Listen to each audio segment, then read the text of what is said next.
Give yourselves a round of applause.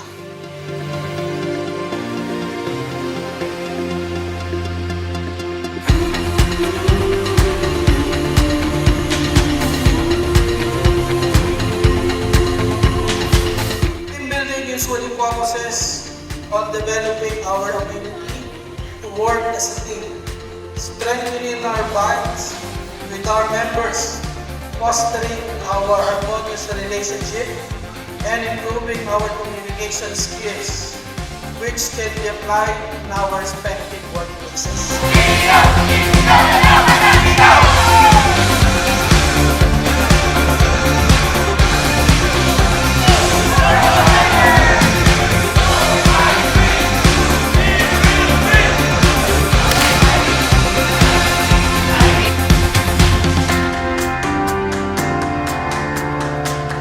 Pag sinabing teamwork, coordination, communication, sharing of thoughts, sharing of ideas.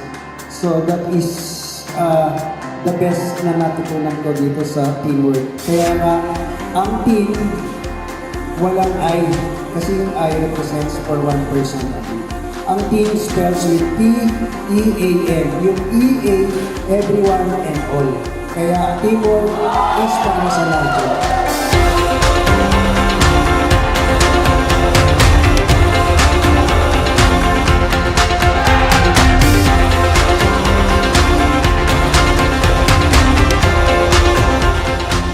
Tiwala sa bawat kakayahan ng bawat isa sa amin para makuha natin yung ating mga hinahangad na matapos na trabaho at ma-achieve natin yung goal na dapat natin magawa.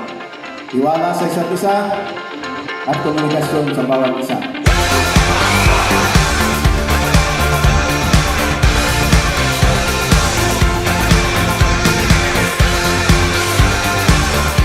Most important element of teamwork is communication, trust, and respect.